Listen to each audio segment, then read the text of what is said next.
नमस्कार दोस्तों। अपनी इंद्रियों को, अंतःकरण को वश में करने का सबसे बड़ा तरीका है ज्ञान। ज्ञान से ही योगी लोग अपने मन को नियंत्रण में लाते हैं।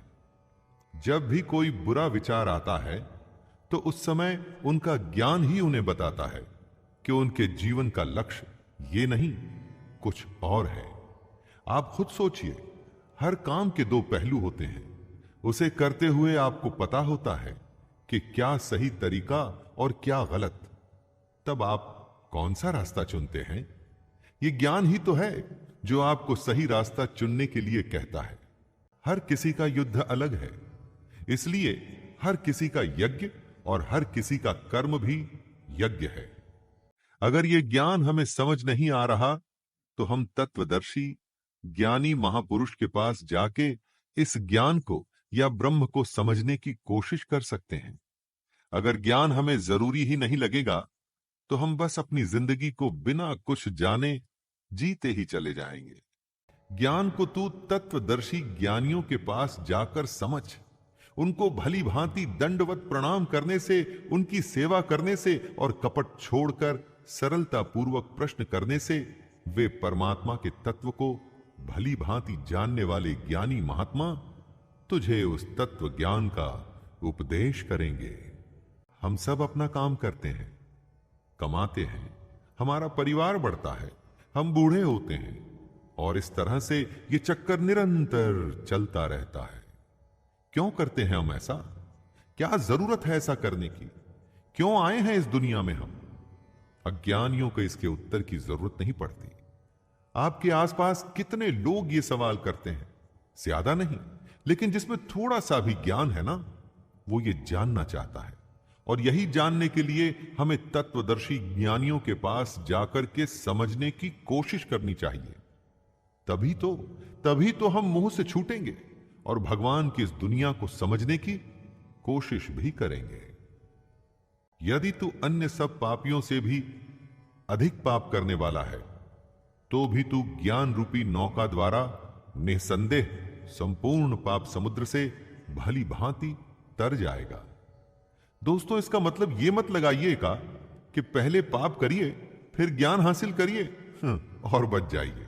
कि आप इस भ्रम में मत रहिएगा कि हम बहुत बड़े पापी हैं, हमने तो कभी यज्ञ या भगवान को अच्छे से याद नहीं किया, तो ज्ञान हासिल हम कभी कर ही नहीं सकते। हर कोई कर सकता है। जिसमें इच्छा है ज्ञान को हासिल करने की, वो हर कोई कर सकता है।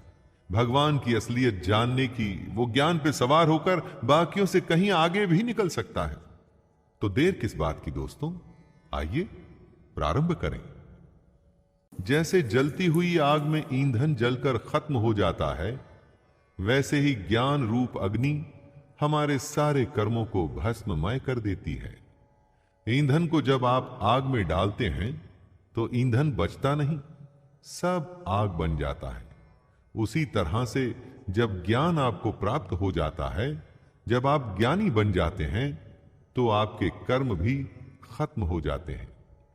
यहां पर दोस्तों, कर्मों के खत्म होने का मतलब यह नहीं है कि आप कर्म करना छोड़ देते हैं। इसका मतलब है कि आप कर्मों के बंधन से छूट जाते हैं। कर्म करते हैं उसे कर्तव्य मानकर, न कि उसके फल के लिए। यही तो ज्ञान है जिसे हम सबको जानना चाहिए। ज्ञान हर किसी को शुद्ध कर देता है। कितने ही समय से कई लोगों ने कर्म योग के द्वारा ऐसे ज्ञान को हासिल किया है। अगर मन में इच्छा ना हो तो आप काम नहीं करते।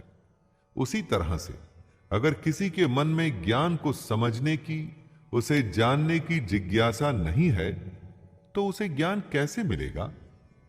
मन में ज्ञान के प्रति सवाल पैदा करके कर्म योग से ज्ञान हासिल किया जा सकता है।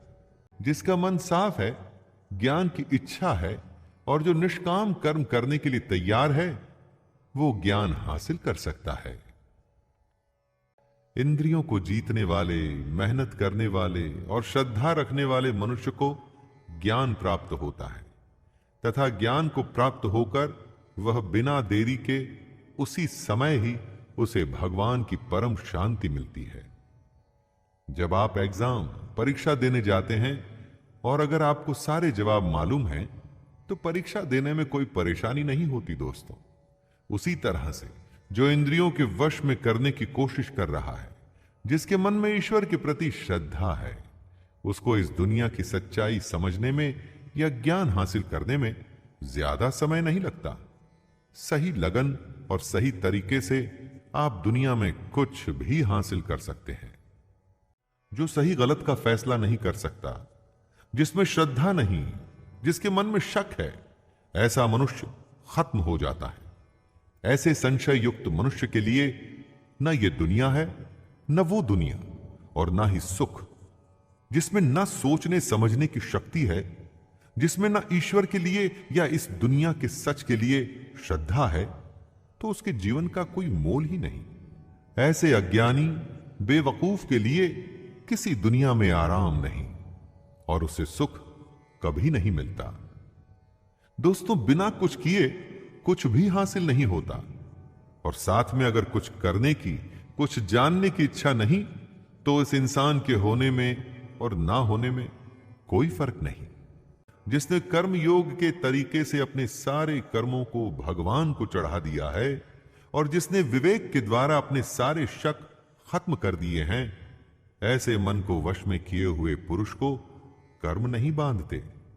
कर्म योगी वो होता है जो अपना कर्म करता है और उसे भगवान को सौंप देता है, जो अपने हर काम को बिना घमंड के करता है, अर्थात उस पर घमंड नहीं करता, जो अपनी समझ से अपने मन में से शक दूर करता है। अगर शक में रहेंगे ना दोस्तों, तो कभी कोई फैसला नहीं कर पाएंगे, और जो अपने मन पर विजय हासिल कर लेता है, उसे भगवान का ज्ञान जानने से कोई नहीं रोक सकता। इसलिए तू हृदय में स्थित इस अज्ञान से होने वाले अपने शक को विवेक रूपी तलवार से काटकर कर्म योग में स्थित हो जा और युद्ध के लिए खड़ा हो जा, कि अपने अज्ञान को, अपने मन में पैदा हो रहे शक को कर्म योग से दूर कर और युद्ध के लिए खड़ा हो जा। हमें भी दोस्तों, हमें भी अगर कभी मन में कोई शक या चिंता सताए, तो बस कर्म योग को ध्यान में रखकर काम में लग जाना चाहिए। ज्यादा नहीं सोचना चाहिए कि अंजाम क्या होगा। काम करके उसे भगवान को सौंप देना चाहिए, बस।